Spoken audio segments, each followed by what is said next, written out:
What's up guys, James from SIKKY Manufacturing. As you can see, our project GTO now has a motor in it, and I'm going to get you caught up to speed on what we've done since the last episode on this amazing build. Let's check it out. Alright guys, so update on the GTO. Like I mentioned last episode, doing some interior stuff, some wiring. So you can see in here, got everything pretty much ripped out. You know, obviously installed the transmission in the last episode, so you can see the where the shifter comes up through the hole right here. But we're basically going to redo all the wiring front to back on this build, so there's not going to be any of the original wiring. It's all in pretty bad shape. There's a whole bunch of butt connectors and, you know, even like homeowner type twist lock stuff you'd use on like wiring for a house. So it's just all in bad shape, needs to be redone. So we're going to completely pull it all apart and rewire the whole chassis front to back. We're also going to dynamat everything in here too, so the dynamat's going to get put on all the sheet metal, quiet this car down a little bit too, make it a little nicer to drive, and you know, just something that you appreciate once it's all done and driving around when you don't hear that road noise coming through the cabin so much. And part of redoing all that wiring too, this is like I was talking about, we've got, you know, something you would typically use on, you know, a house if you're wiring a house up. So not exactly what we want to put in a car, but we're going to rip all this wiring out, and everything from the back of the car to the front's going to get redone. More of the years of wiring mess down here. All right, so obviously this chassis wiring stuff isn't really needed for the LS swap, but this particular car and just the build, you know, you don't want to spend all this time and money making the drivetrain great and then have some crazy wiring gremlin because of, you know, 20 years ago somebody tried to wire up a speaker and did it wrong, those kind of things. So just clean slate, we're starting with all new wiring, and basically just to make sure this reliability of the build is, you know, kept at the highest level maximum. So either way, we're gonna get that dynamat and wiring in. I'll show you guys what that looks like. All right, so we're also gonna be putting in new blower AC setup. So we got brand new stuff right here that's all going in, new temperature control. Just updating this to a little more modern day technology and make sure the heat and the AC is working reliably. We're also gonna do new gauges. So we got these Dakota digital gauges, actually pretty cool. They drop in right behind here, kind of like a factory install, but again, updating to what you would expect on a more of a modern car from a technology standpoint and function. So all this stuff's gonna get put together in the interior while we're in there completely rewiring it. It's gonna be like a brand new car.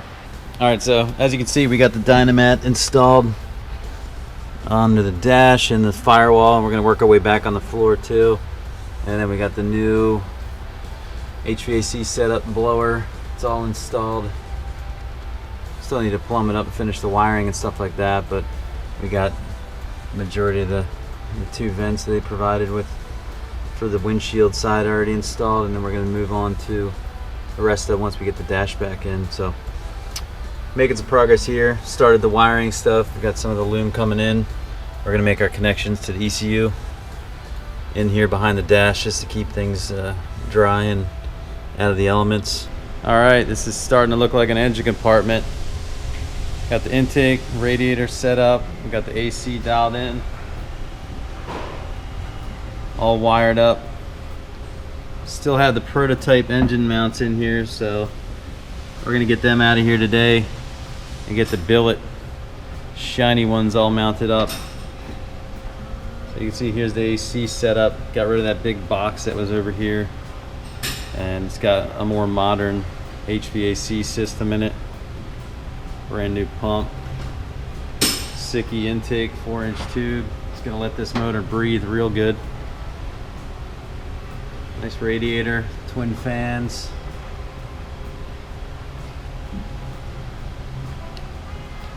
Not a bad looking engine bay. Motor sits super low. You look at this perspective, I mean, it is about down as far as it can be. The dash is back in. Got the Dakota digital gauge cluster in here. So it's got a pretty neat little CAN bus setup that plugs right in to the ECU, so it feeds the gauge cluster all the needed information for the gauges. But we should be getting the interior back together here real soon. All right, so here's the bottom side. Got the SIKKY oil filter adapter bracket holding this filter in a nice easy spot to get to. Reach right up and grab it doing an oil change. Spilling the oil just falls right down here and goes in the pan. All plumbed in, radiator hoses, super clean.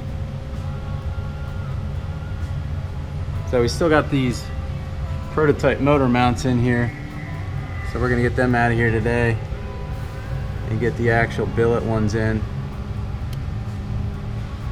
These are prototype headers, so these are just tacked up, but this is all based off of our design. As you can see, the collector position's high and tight, which is going to keep this ground clearance on this car where it needs to be. Going over speed bumps, you don't have to worry about grabbing your collectors or your clamps and pulling your whole exhaust system off.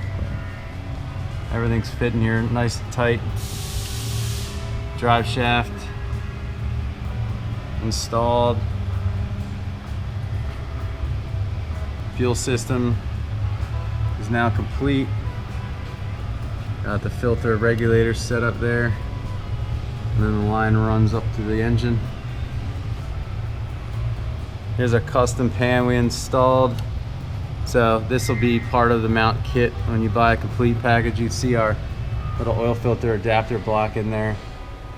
So we make a couple different versions of this. Obviously this car needs the side port version, but it makes it real easy getting your oil lines on and off and routing them up to the filter. But this rear sump pan holds close to 7 quarts, so plenty of oil for that engine. Really good ground clearance too on the oil pan. You can see it does not hang out from the bottom, so we'll be good to go. All right, so here are the billet mounts in all their glory. Pretty shiny. It's cool to see them finished.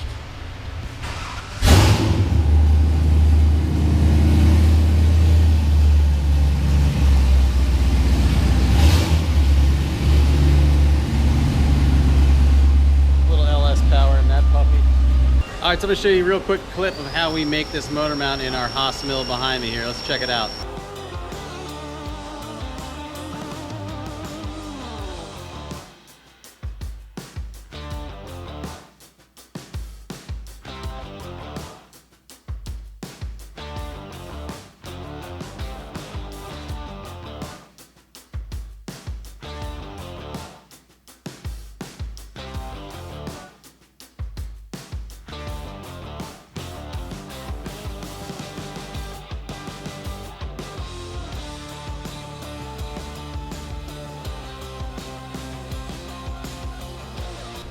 All right, billet mounts installed, looking pretty. High performance urethane bushings in there to keep the vibrations down, but also keeps the movement down too. So it'll keep this nice and tight. Just enough movement so it's not jarring your teeth out and driving down the road, but there's gonna be very little engine movement. All right, so last episode you guys saw these headers on CAD in the prototype form, but this is the physical finished production model header. As you can see, we just did a run with 25 sets of these puppies ready to go. So by the time you watch this video, they're going to be available to purchase, and along with the other A-body kit components. So turned out amazing. You can see, looking pretty nice. All right, here you can see the finished product. These are the production headers now installed on the GTO. Looking really good and fitting perfect. Another angle, you can see all the clearance we've got with these headers. Still a big 1 7/8 primary, but they fit in here nice and snug with enough room where you don't have to worry about them hitting anything. All right, so you can see the production headers coming down. We're going to tie into this with the custom exhaust. It's going to be dual going back out, so Really like the way these collectors ended up because the clamp's up high, so you're not gonna, these can typically cause issues with snagging on the road, so it'll be nice, clean. Everything that's down within range of hitting anything is gonna be smooth, so if you did happen to hit a speed bump or something, it's just gonna glance off, but this is up nice and tight. You can see here the oil pan, all this is buttoned up. Everything is, we're literally to the point where we're running some wiring and then this thing's ready to fire up, so super excited for that. You know, so next thing is gonna be exhaust under here, so we'll probably show a little bit of that next episode, but you can see things are starting to come together under here. Final version of this production crossmember turned out awesome. Super rigid, nice and clean, easy to install. Engine compartment's looking great. I love how low this drivetrain sits in here now and super clean. We're getting real close to the first startup. All right, so that's it for this episode of our GTO build. Can't wait for next episode. We're gonna get this beast fired up, finish the exhaust system, wrap up the wiring, a few small pieces in the interior, and hopefully even maybe get to the point where this thing's on the dyno and even doing some test drives, which is my favorite part of any build. So hope you guys enjoyed this episode. Make sure you like, subscribe, and hit that bell notification so you don't miss the next one.